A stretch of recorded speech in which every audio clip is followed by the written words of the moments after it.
तिथे बघा लास्ट लेक्चरमध्ये आपण काय बघत होतो, तर लास्ट लेक्चरमध्ये आपण elevation in boiling point he concept बघत होतो. पण मी तुम्हाला असंही म्हटलं की एलिव्हेशन इन बॉइलिंग पॉइंट कशामुळे होतं, तर एलिव्हेशन इन बॉइलिंग पॉइंट हे ड्यू टू लोअरिंग इन काय होतं, वेपर प्रेशर होतं. आता हा पॉइंट एक्सप्लेन करण्यासाठी मी इथे ग्राफ ड्रॉ केला आहे. तो ग्राफ जरा बघा. हा इथे मी काय केलेला आहे, ग्राफ ड्रॉ केलेला आहे. तो ग्राफ जरा बघा. काय आहे बघा, एलिव्हेशन इन बॉइलिंग पॉइंट हे आपण दाखवताना डेल्टा टीबी न दाखवतो. एलिव्हेशन इन बॉइलिंग पॉइंट हे दाखवताना आपण कसं दाखवतो, डेल्टा टीबी न दाखवतो. इथं बघा काय आहे की पहिलं what is boiling point. Boiling पॉइंटची डेफिनेशन देते. Boiling point of a substance, boiling point of a substance, boiling point of a substance is the temperature, boiling point of substance हा काय आहे, टेम्परेचर आहे. Is a temperature when the vapor pressure of liquid, जेव्हा vapour pressure कशाचा, लिक्विडचा, when vapor pressure of liquid becomes equal to atmospheric pressure, becomes equal to what, atmospheric pressure. पहिलं boiling पॉइंटची definition काय लिहिले बघा. बॉइलिंग पॉइंट हा काय आहे, boiling point of a substance is the temperature when the vapour pressure, जो लिक्विडचा vapour pressure आहे तो इक्वल्स टू काय होतो, ॲटमॉस्फेरिक प्रेशर.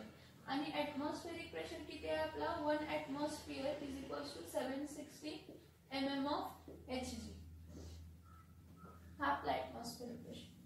मग इथं एक ग्राफ ड्रॉ केलाय. तो ग्राफ इथं लक्षात, इथं टेम्परेचर आहे, एक्स ऍक्सिस वर टेम्परेचर आहे आणि वाय ऍक्सिस वर काय आहे, वेपर प्रेशर आहे. इथं मी पॉइंट दिलाय बघा 760 mm of Hg. 760 mm of Hg म्हणजे 1 ॲटमॉस्फेरिक प्रेशर. म्हणजे जो काही सॉल्व्हेंट किंवा सोल्युशन आहे तो जेव्हा लिक्विडचं वेपर प्रेशर जो आहे तो 760 mm ऑफ Hg होईल आणि ज्या टेम्परेचरला होईल, जो काही लिक्विड आहे त्याचा vapour pressure 760 mm of Hg होईल आणि त्यावेळी जो टेम्परेचर आहे तो त्याचा बॉइलिंग पॉइंट आहे. तो त्याचा काय आहे, तर बॉइलिंग पॉइंट. मग जेव्हा आपण हा बॉइलिंग पॉइंटचा विचार करतो, जेव्हा आपण ह्याचा बॉइलिंग पॉइंटचा काय करतो, विचार करतो, तेव्हा ऍक्च्युली काय असते बघा, हा सॉल्व्हेंट आहे आणि खाली काय आहे, तर सोल्युशन. आता ह्याचा देण्याचं रिझन पण आहे बघा. हा A to B जो कर्व आहे हा लोअरिंग इन वेपर प्रेशर आहे. हा वेपर प्रेशरचा आहे. A to B हा प्युअर सॉल्व्हेंटच्या वेपर प्रेशरचा कर्व आहे. A to B हा प्युअर सॉल्व्हेंटच्या वेपर प्रेशरचा कर्व आहे. मग A to B हा जो कर्व आहे हा ज्या पॉइंटला 760 mm ऑफ Hg काय होतो, अचीव होतो बघा. मी कन्सिडर करते B to A vapour pressure वाढत चाललंय. B to A vapour pressure काय होत चाललाय, वाढत चाललाय. आणि ज्या पॉइंटला त्याचं vapour pressure 760 mm of Hg झालं आणि ज्या टेम्परेचरला झालं तो त्याचा बॉइलिंग पॉइंट आहे. म्हणजे बघा ह्या टेम्परेचरला हा AB कर्व AB चा ह्या पॉइंटला काय झालं, तर vapour pressure 760 mm of Hg झालं म्हणजे 1 ॲटमॉस्फिअर झालं. त्यावेळी टेम्परेचर काय आहे, T0 म्हणजे काय आहे, तर त्यावेळी हा प्युअर सॉल्व्हेंटचा काय आहे, हा प्युअर सॉल्व्हेंटचा बॉइलिंग पॉइंट झाला. काय झाला, प्युअर सॉल्व्हेंटचा काय झाला, बॉइलिंग पॉइंट झाला. आता बघा वेपर प्रेशर हा प्युअर सॉल्व्हेंटचा जास्त घेतलाय मी. वेपर प्रेशर हा प्युअर सॉल्व्हेंटचा जास्त घेतलाय. सोल्युशन म्हणजे काय, when non volatile solute is added to solvent. जेव्हा काय ऍड केलेलं आहे, नॉन व्होलाटाइल सोल्यूट त्या सॉल्व्हेंट मध्ये काय केलेलं आहे, ऍड केलेलं आहे. आता काय होतंय बघा, हा पॉइंट A आहे, A to B हा असा A to B आहे. आणि तर मी मला फक्त सांगायचं होतं की वेपर प्रेशर प्युअर सॉल्व्हेंटचा काय आहे, जास्त आहे. सो AB कर्व वरती आहे आणि सोल्युशनचा वेपर प्रेशर हा कमी असणार आहे, कारण का त्यामध्ये आपण नॉन व्होलाटाईल सोल्यूट ऍड केलंय. त्यामध्ये आपण काय ऍड केले तर नॉन व्होलाटाईल काय ऍड केलंय, सोल्यूट ऍड केलंय. सिन्स ह्यामध्ये काय ऍड केलंय, नॉन व्होलाटाईल काय ऍड केलंय, सोल्यूट ऍड केलंय. मग सोल्युशनचा वेपर प्रेशर कर्व AB च्या खाली. हा कर्व AB हा प्युअर सॉल्व्हंटचा कर्व आहे आणि कर्व CD हा सोल्युशन, म्हणजे जेव्हा प्युअर सॉल्व्हंट मध्ये नॉन व्होलाटाईल सोल्यूट ऍड केले मग सोल्युशन फॉर्म झाले त्यावेळेचा कर्व. मग बघा AB हा कर्व वरती आहे आणि CD हा कर्व काय आहे तर खाली आहे. त्याचं रिझन प्युअर सॉल्व्हंटचा वेपर प्रेशर काय असणार आहे जास्त. म्हणजे फॉर एक्झाम्पल इथं 10 आहे, इथं 20 आहे, इथं 30 आहे वेपर प्रेशर, इथं 40 आहे, इथं 50 आहे. ठीक आहे. मग B to A जर बघितला तर वेपर प्रेशर हा प्युअर सॉल्व्हंटचा जास्त आहे आणि C to D हा वेपर प्रेशर कोणाचा कमी आहे, C to D हा वेपर प्रेशर कोणाचा कमी आहे तर C to D हा वेपर प्रेशर सोल्युशनचा काय आहे कमी आहे. काय आहे कमी आहे. समजते का बघा, इथे लक्षात येते का बघा.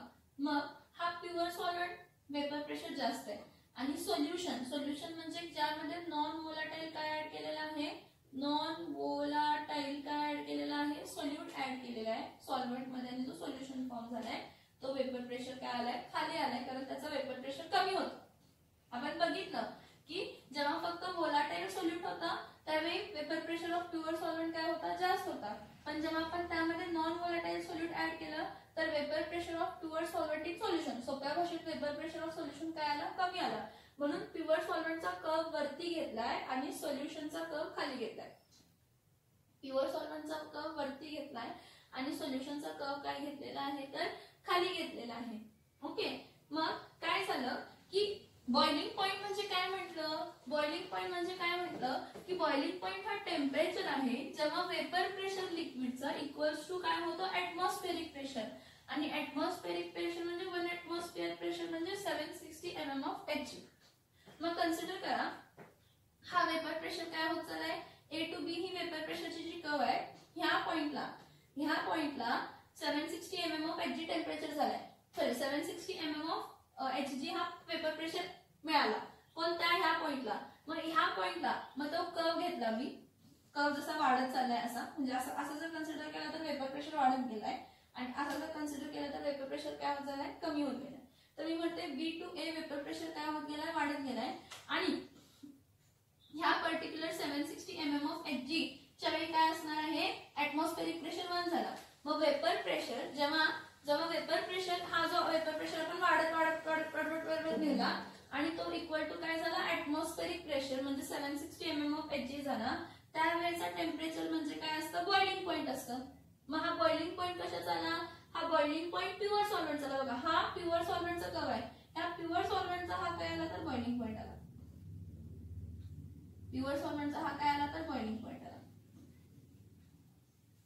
मग आता वेपर प्रेशर सोल्युशनचा घेतला, आता वेपर प्रेशर सोल्युशनचा कमी आहे. मग कन्सिडर करा की वेपर प्रेशर सोल्युशनचा आपण वाढत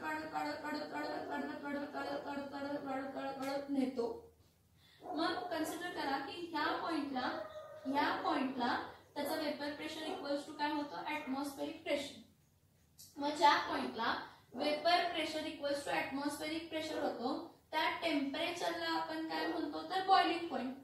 मग हा T0 जो आहे हा T0 respect to pure solvent आहे. हे बघा हा T0 जो आहे हा with respect to pure solvent आहे, म्हणजे हा T0 बॉइलिंग पॉइंट ऑफ काय झाला प्युअर सॉल्व्हंट झाला आणि हा T जो काय झाला boiling point of solvent, boiling point of pure solvent in solution, किंवा सोप्या भाषेत म्हणा बॉइलिंग पॉइंट ऑफ काय आहे सोल्युशन. मग या ग्राफ वरनं असं दिसलं की जो boiling point of pure solvent आहे हा कमी आहे कशापेक्षा तर बॉइलिंग पॉइंट ऑफ सोल्युशन पेक्षा. कशापेक्षा बॉइलिंग पॉइंट ऑफ सोल्युशन पेक्षा काय आहे तर कमी आहे. बघा मी काय म्हटलं की बॉइलिंग पॉइंट प्युअर सॉल्व्हंटचा जो बॉइलिंग पॉइंट आहे तो कमी आहे कशापेक्षा तर सोल्युशन. हे बघा ही लाईन जी गेली सोल्युशनच्या बॉइलिंग पॉइंट पेक्षा. मग या दोघांमधला डिफरन्स म्हणजे काय आहे वेपर प्रेशर आहे. लोअरिंग इन वेपर प्रेशर झालाय कारण प्युअर सॉल्व्हंटचा वेपर प्रेशर जास्त आहे आणि प्रेशर काय आहे, कमी आहे. मग काय झालं असेल की वेपर प्रेशर कमी झालाय. मग तो वेपर प्रेशर कमी झालाय तो 1 ऍटमॉस्फिअर पर्यंत आणण्यासाठी बघा हा प्युअर सॉल्व्हेंट आहे, ह्याचा वेपर प्रेशर ए पॉइंट अचीव्ह झाला त्यावेळेचा जो असेल तो असेल प्युअर, त्यावेळेचा जो टेम्परेचर आहे तो बॉइलिंग पॉइंट आहे. पण जो सोल्युशन आहे त्या सोल्युशनचा vapour pressure 1 atmospheric pressure achieve करण्यासाठी टेम्परेचर जास्त लागला म्हणजे बॉइलिंग पॉइंट वाढला. काय झाला, बॉइलिंग पॉइंट वाढला. ह्याला आपण काय म्हणतो तर एलिव्हेशन इन बॉइलिंग पॉइंट म्हणतो. काय म्हणतो आपण ह्याला, एलिव्हेशन इन बॉइलिंग पॉइंट. आणि ह्यावरनं मी तुम्हाला पहिलाच सांगितलं की elevation in boiling point is directly proportional to lowering in vapour pressure. Vapour pressure कमी होतं, वेपर प्रेशर कमी होतं, मग तो आहे तेवढा वेपर अचीव्ह करण्यासाठी बॉइलिंग पॉइंट काय करावं लागतं, प्युअर सॉल्व्हेंटचा सोल्युशन मध्ये वाढवायला लागतो. त्याला आपण काय म्हणतो तर एलिव्हेशन इन बॉइलिंग पॉइंट. मग आपण असंही म्हणतो की elevation in boiling point, elevation in boiling point is the consequence of what is the consequence of lowering in vapor pressure, is the consequence of what, lowering in vapor pressure. Vapour pressure कमी केला त्याचा elevation in boiling point हा consequence आहे कशाचा तर lowering in vapour pressure. कशाचा consequence आहे तर लोअरिंग इन वेपर प्रेशरचा कॉन्सिक्वेन्स. कशाचा कॉन्सिक्वेन्स आहे तर लोअरिंग इन वेपर प्रेशरचा कॉन्सिक्वेन्स. बघा मी काय म्हटलं की एलिव्हेशन इन बॉइलिंग पॉइंट जो आहे बघा, एलिव्हेशन इन बॉइलिंग पॉइंट जो आहे हा कॉन्सिक्वेन्स आहे कशाचा तर लोअरिंग इन वेपर प्रेशर. जर वेपर प्रेशर लोअरच झाला नसता नॉन व्होलाटाइल सोल्यूट ऍड केल्यानंतर बघा एक ठराविक वेपर प्रेशर होता प्युअर सॉल्व्हेंटचा, एक ठराविक वेपर प्रेशर होता प्युअर सॉल्व्हेंटचा. ठीक आहे, मग त्यामध्ये जेव्हा तुम्ही नॉन व्होलाटाइल सोल्यूट ऍड केला तर त्या सोल्यूट ऍड केल्यामुळे नॉन व्होलाटाइल सोल्यूट ऍड केल्यामुळे वेपर प्रेशर प्युअर सॉल्व्हेंटचा काय झाला, कमी झाला. वेपर प्रेशर प्युअर सॉल्व्हेंटचा काय झाला तर कमी झाला. म्हणून तर झाला ना प्युअर सॉल्व्हेंटचा ज्यावेळी vapour pressure equals to atmospheric pressure आहे, प्युअर सॉल्व्हेंटचा ज्यावेळी vapour pressure equals to atmospheric pressure येतात तर प्युअर सॉल्व्हेंटचा बॉइलिंग पॉइंट झाला. पण जेव्हा प्युअर सॉल्व्हेंट मध्ये नॉन व्होलाटाइल सोल्यूट ऍड केलं सोल्युशन फॉर्म झालं, त्या सोल्युशनचं वेपर प्रेशर काय झालं, कमी झाला. मग तो वेपर प्रेशर कमी झालेला 1 ऍटमॉस्फेरिक प्रेशर अचीव्ह करण्यासाठी जो टेम्परेचर लागला तो प्युअर सॉल्व्हेंट पेक्षा, प्युअर सॉल्व्हेंटच्या बॉइलिंग पॉइंट पेक्षा सोल्युशनचा बॉइलिंग पॉइंट काय लागला, जास्त लागला. का तर त्यावेळी वेपर प्रेशर काय झालेला, कमी झालेला. म्हणजे लोअरिंग इन वेपर प्रेशर झाला म्हणूनच एलिव्हेशन इन बॉइलिंग पॉइंट झाला. लोअरिंग इन वेपर प्रेशर झाला म्हणूनच काय झालं तर एलिव्हेशन इन काय झाला, बॉइलिंग पॉइंट. सो आपण म्हणतो elevation in boiling point that is delta TP is the consequence of lowering in vapour pressure. Vapour pressure कमी झाला म्हणून एलिव्हेशन इन काय झालं तर बॉइलिंग पॉइंट झाला. म्हणून काय झालं तर एलिव्हेशन काय झालं तर बॉइलिंग पॉइंट झाला. हा पॉइंट समजतोय का, तो प्लॉट समजतोय का बघा, हा पॉइंट समजतोय का आणि तो प्लॉट समजतोय का बघा. आता मी जे जे सांगते ते लक्ष बोर्डवर ठेवायचं आणि मी जे जे सांगते ते ऐकायचं. लक्ष बोर्डवरती ठेवायचं आणि मी जे जे पॉइंट सांगते ते काय करायचं तर बघायचं. काय काय म्हटलं बघा, तिथे एक ग्राफ घेतलाय, तो ग्राफ काय वर्सेस काय आहे तर हा graph temperature versus vapour pressure आहे. हा ग्राफ टेम्परेचर वर्सेस काय आहे, वेपर प्रेशर. आणि मी बॉइलिंग पॉइंट हा सांगितलाय. बॉइलिंग पॉइंट म्हणजे काय आहे, बॉइलिंग पॉइंट म्हणजे टेम्परेचर आहे, पण त्या टेम्परेचरला वेपर प्रेशर लिक्विडचा इक्वल टू काय होतो तर ऍटमॉस्फेरिक प्रेशर होतो. वेपर प्रेशर लिक्विडचा इक्वल टू काय होतो तर ऍटमॉस्फेरिक प्रेशर होतो. आता तुम्हाला ग्राफ वरती मी 760 mm ऑफ Hg इथून एक लाईन ड्रॉ केलेली आहे. 760 mm of Hg he line draw केलेली आहे. ही 760 mm ऑफ Hg म्हणजे किती आहे, 1 ऍटमॉस्फेरिक प्रेशर आहे. किती आहे, 1 atmospheric pressure. The temperature when the vapour pressure of liquid becomes equal to the atmospheric pressure is called as what, boiling point, त्याला आपण काय म्हणतो, बॉइलिंग पॉइंट म्हणतो. आणि ऍटमॉस्फेरिक प्रेशर म्हणजे किती, 1 ऍटमॉस्फेरिक प्रेशर. आणि 1 ऍटमॉस्फेरिक प्रेशर म्हणजे काय, 760 mm of Hg. आता बघा, ज्या टेम्परेचरला आपल्याला हे माहित आहे की प्युअर सॉल्व्हेंटचा वेपर प्रेशर जास्त असतो आणि सोल्युशनचा वेपर प्रेशर काय असतो, कमी असतो. म्हणून इथं काय केलेलं आहे, तर प्युअर सॉल्व्हेंट हा वरती वेपर प्रेशर दाखवलेला आहे आणि सोल्युशन म्हणजे ज्यामध्ये नॉन व्होलेटाईल सोल्यूट ऍड केले सॉल्व्हेंट मध्ये.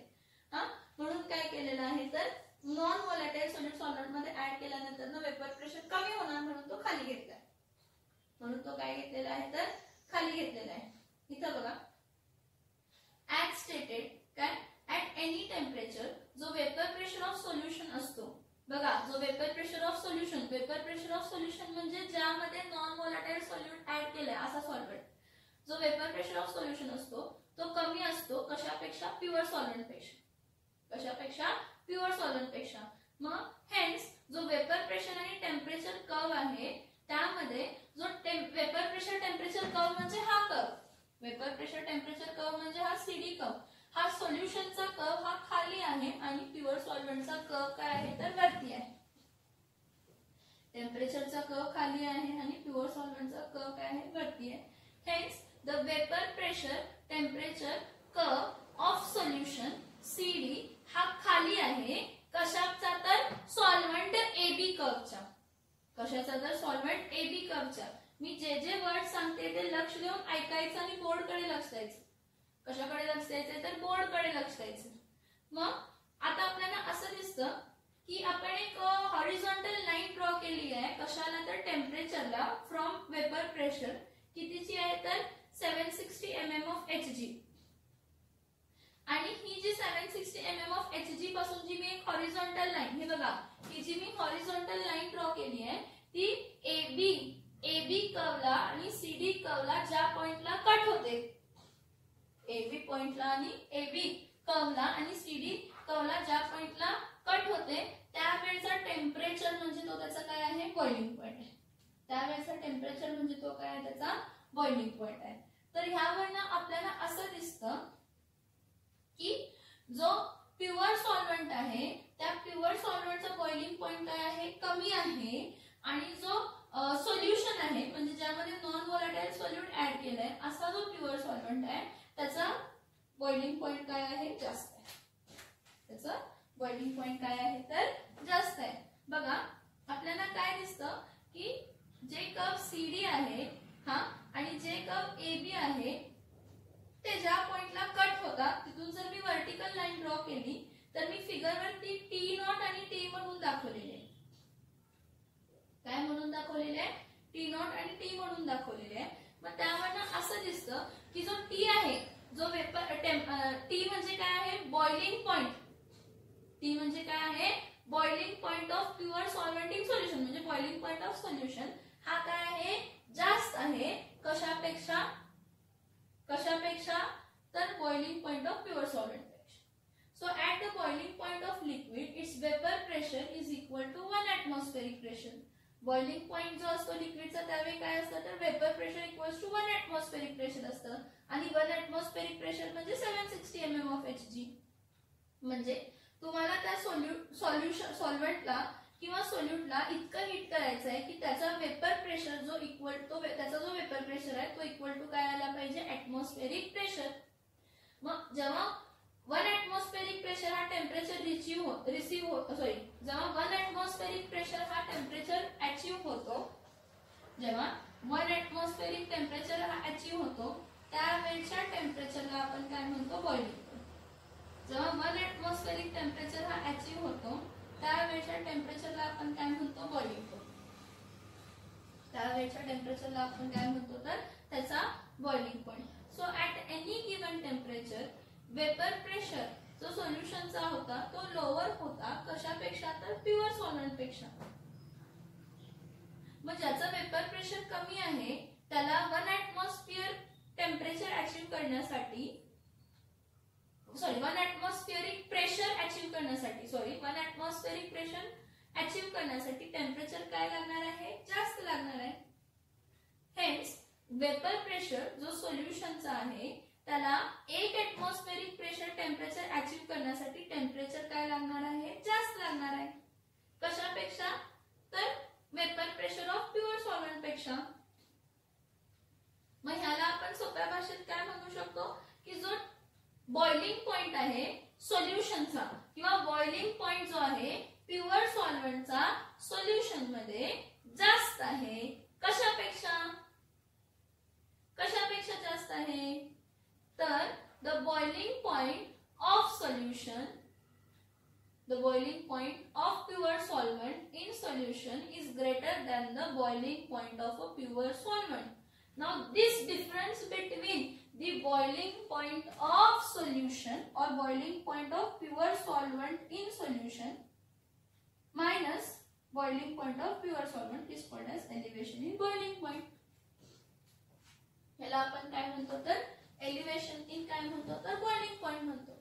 ह्याला आपण काय म्हणतो एलिव्हेशन इन बॉइलिंग पॉइंट. आता याचं रिलेशन फाइंड करूया. आता याचं काय फाइंड करूया, रिलेशन फाइंड करूया. रिलेशन कशाचं तर boiling point elevation and concentration. आपण आता रिलेशन कशाचं फाइंड करूया तर elevation in boiling point and molar concentration.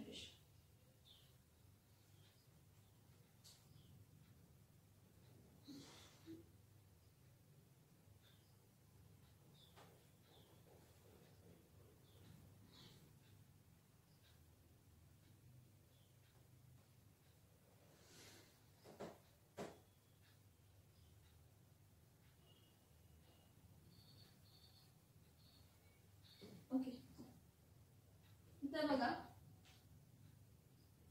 Boiling पॉइंटची तर डेफिनेशन मी तुम्हाला सांगितले. बॉइलिंग पॉइंट ऑफ सबस्टन्स काय असतो, अशा बॉइलिंग पॉइंट हा टेम्परेचर आहे ज्यावेळी vapour pressure of liquid is equal to atmospheric pressure. Vapour pressure of liquid atmospheric pressure इतका होतो, ज्या टेम्परेचरला होतो त्याला आपण काय म्हणतो तर बॉइलिंग पॉइंट ऑफ काय म्हणतो तर लिक्विड म्हणतो. ठीक आहे. आता नेक्स्ट काय तर जेव्हा आपण बॉइलिंग पॉइंट ऑफ लिक्विड हा पॉइंट काय करतो फर्दर डिस्क्राइब करतो त्यावेळी बघा elevation in boiling point, elevation in boiling point and elevation in boiling point and molar concentration and what molar concentration. आता ह्याचं रिलेशन सगळ्यात पहिला मोलॅलिटी म्हणजे काय सांगते. Molality is defined as number of moles of solute, number of moles of solute dissolved in weight of solvent. आणि सॉल्व्हेंटचा weight कशामध्ये असायला पाहिजे केजी मध्ये आणि नंबर ऑफ मोल्स कशामध्ये असतात तर मोल्स मध्ये. सो मोलॅलिटीचा युनिट काय असतं, unit of molality is what मोल पर केजी. युनिट ऑफ मोलॅलिटी हा काय आहे मोल पर केजी. मोलॅलिटी हे बघा एम म्हणजे जो मोलॅलिटी मी दिलाय molality. Molality is the term used to measure the concentration of solute in solvent. Solvent मध्ये किती सोल्यूट आहे किंवा सोल्युशन मध्ये किती सोल्यूट आहे हे मेजर करण्यासाठी आपण मोलॅलिटी ही टर्म यूज करतो. आणि what is molality, molality is number of moles of solute dissolved in weight of solvent. म्हणजे जेवढा पर केजी ऑफ सॉल्व्हेंट असतं काय असतं per KG of solvent. So unit of molality काय असणार आहे, युनिट ऑफ मोलॅलिटी काय आहे तर मोल पर केजी आहे. युनिट ऑफ मोलॅलिटी काय आहे मोल पर काय आहे केजी. युनिट ऑफ मोलॅलिटी काय आहे तर काय आहे मोल पर काय आहे केजी. मग ह्याला जर आपल्याला आणि म्हणजे हे करायचं असेल इलॅबरेट करायचं असेल, ह्याला जर आपल्याला आणि काय करायचं असेल इलॅबरेट करायचं असेल तर बघा नंबर ऑफ मोल्स हे बघा नंबर ऑफ मोल्स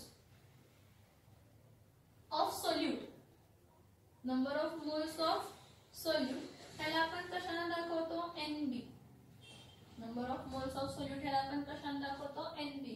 आणि number of moles of solute हा इज इक्वल्स टू काय असतं सोल्यूटचं, weight of solute divided by molar mass of solute.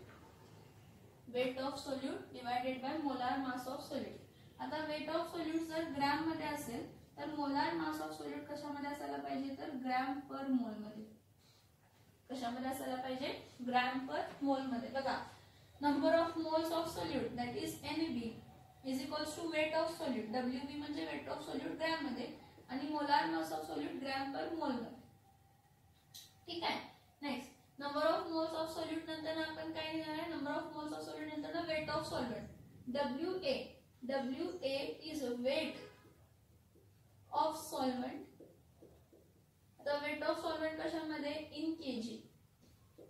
Weight of solvent कशामध्ये, तर in KG.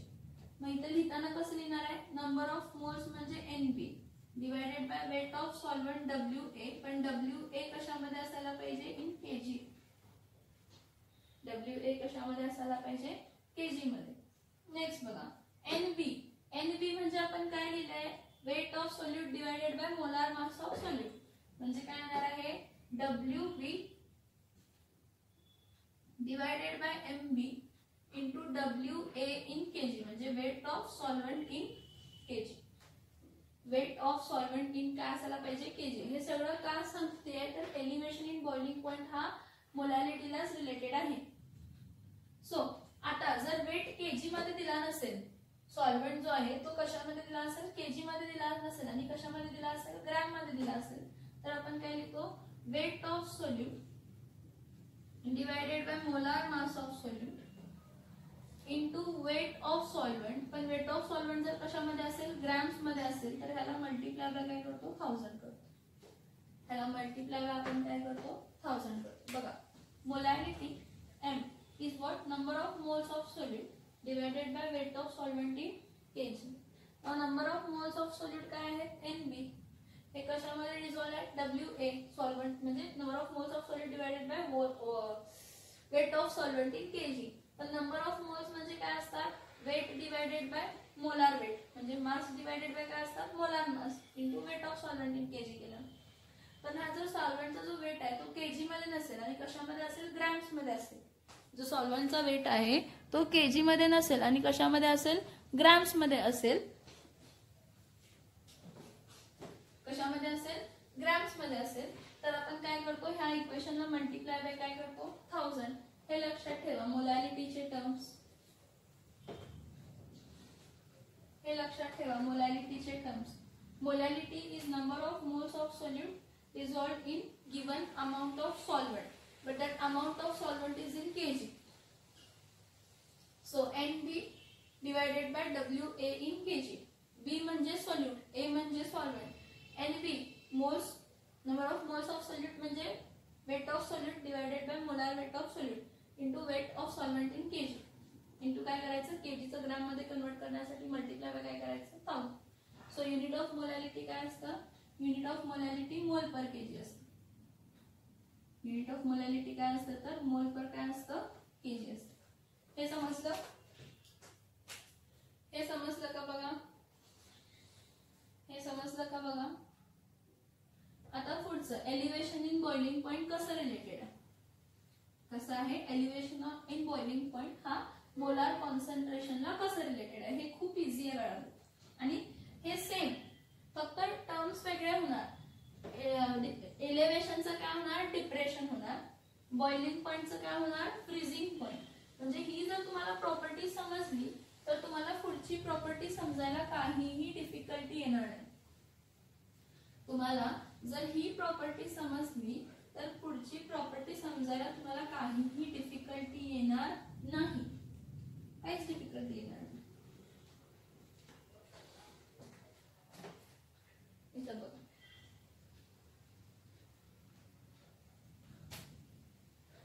Elevation in boiling point हे डायरेक्टली दिलंय. Elevation in boiling point is directly proportional. Elevation in boiling point is directly proportional to molality of solution. Elevation in boiling point हा directly proportional to कशाला असतो तर molality of काय असतो solution. मग elevation in boiling point कसा असतो delta TB. हा डेल्टा टीबी काय आहे डायरेक्टली प्रोपोर्शनल आहे कशाला मोलॅलिटी कशाच्या तर सोल्युशनच्या. ना to remove directly proportionality sign ही डायरेक्टली प्रोपोर्शनॅलिटी साइन रिमूव्ह करण्यासाठी आपण काय म्हणतो delta TB is equals to KB into M. हा केबी जो आहे हा काय आहे मोलार एलिव्हेशन कॉन्स्टंट. कोण आहे हा जो हे बघा elevation in boiling point is directly proportional to molality. Now to remove the directly proportionality sign we introduce a constant that is KB. आणि त्या केबी ला आपण काय म्हणतो मोलार एलिव्हेशन कॉन्स्टंट म्हणतो किंवा इब्लिओस्कोपिक कॉन्स्टंट. त्याला आपण काय म्हणतो इब्लिओस्कोपिक काय म्हणतो तर कॉन्स्टंट म्हणतो. केबी हा काय आहे मोलार एलिव्हेशन कॉन्स्टंट आहे किंवा कोणता कॉन्स्टंट आहे तर इब्लिओस्कोपिक काय आहे कॉन्स्टंट. कोणता कॉन्स्टंट आहे इब्लिओस्कोपिक काय आहे कॉन्स्टंट आहे. मग जर मला हे केबी ला डिफाइन करायचं असेल तर काय लिहिणार molar elevation constant is defined as molar elevation constant is defined as elevation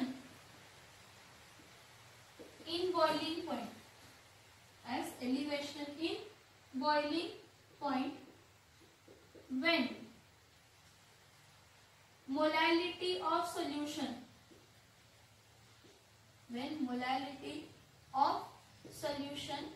is 1 molar. when molality of solution किती आहे 1 मोलार. जेव्हा मोलॅलिटी ऑफ सोल्युशन काय असते 1 मोलार. बघा मोलार एलिव्हेशन कॉन्स्टंट हा कसा डिफाइन केलाय molar elevation constant is defined as elevation in boiling point. कधी हे बघा delta TB is equals to KB into काय आहे एम आहे.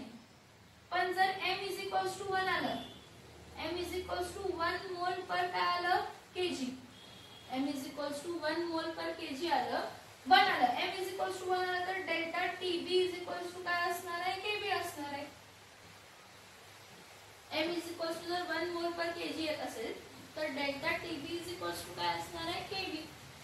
सो मोलार एलिव्हेशन कॉन्स्टंट और ebullioscopic constant is defined as the elevation in boiling point. हा elevation in boiling point आहे कधी जेव्हा मोलॅलिटी ऑफ सोल्युशन काय आहे 1 मोलार आहे. जेव्हा मोलॅलिटी ऑफ सोल्युशन किती आहे तर 1 मोलार आहे. जेव्हा मोलॅलिटी ऑफ सोल्युशन किती आहे तर 1 मोलार. जेव्हा मोलॅलिटी ऑफ सोल्युशन काय आहे 1 मोलार आहे.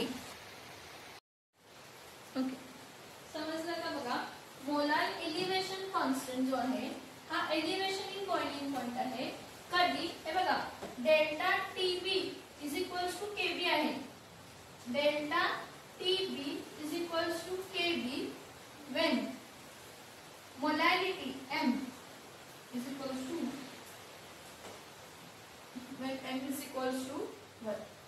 Now आपल्याला माहित आहे काय delta TB is equals to KB into काय आहे M.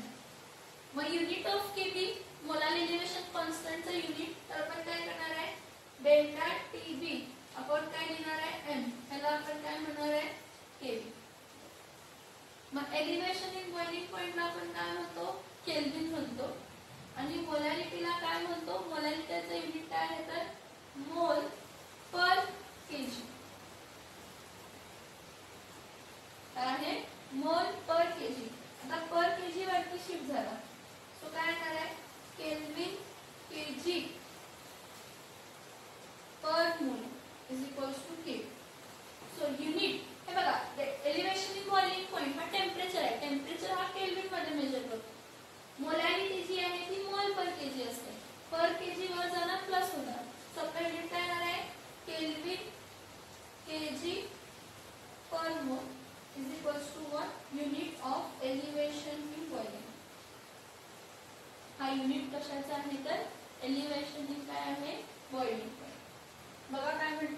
elevation in boiling point is directly proportional to the molality of solution. Elevation in boiling point is directly proportional to the molality of solution. Therefore, delta Tb is directly proportional to m. Delta Tb is equals to Kb into m. मग Kb म्हणजे काय? Elevation इब्लियोस्कोपिक constant किंवा molar elevation constant. तर molar elevation constant त्याला आपण define करतो की elevation in boiling point किंवा मोलारिटी ऑफ सोल्यूशन किती असते? 1 मोलार. किंवा मोलारिटी सोल्यूशनची किती असते? 1 molar. So delta Tb is equals to Kb आणि मोलारिटी इज इक्वल्स टू 1. मग आपण Kbचं काय फाइंड केलं? तर युनिट फाइंड केलं. Kbचं काय फाइंड केलं? युनिट फाइंड केलं. Delta Tb upon m. So delta Tb K म्हणजे केल्विन आणि मोलारिटी म्हणजे मोल पर काय आहे? Kg. सो केल्विन Kg काय आला तर पर मोल. काय आलं? केल्विन Kg काय आलं तर पर मोल आलं. आता त्याला आपण परत ह्याचं रिलेशन फाइंड करूया with respect to non volatile सोल्यूटचं काय फाइंड करायचं? मोलार मास फाइंड करायचं with the help of elevation in boiling point. हा पण एक पॉइंट जो मी आता सांगतेय तोही एक्झामला विचारतात. काय? रिलेशन बिटवीन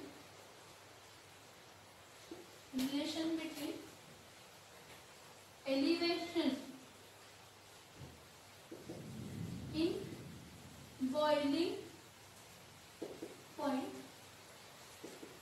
and बघा relation between elevation in boiling point and molar mass of non-volatile solute. Molar mass of non-volatile solute. आता इथं बघा, we know that elevation in boiling point is directly proportional to molarity.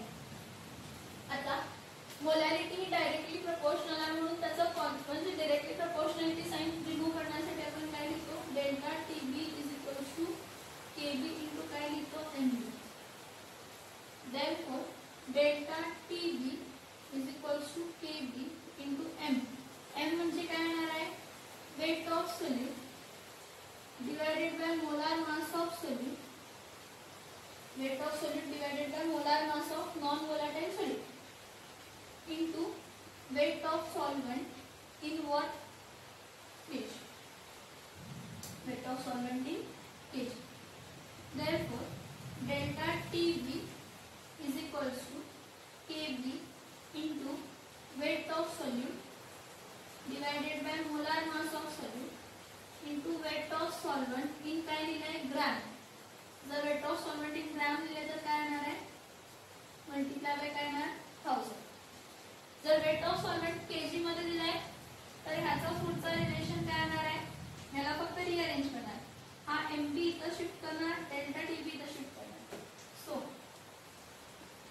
mb is equals to Kb into Wb divided by delta Tb into Wa in kg.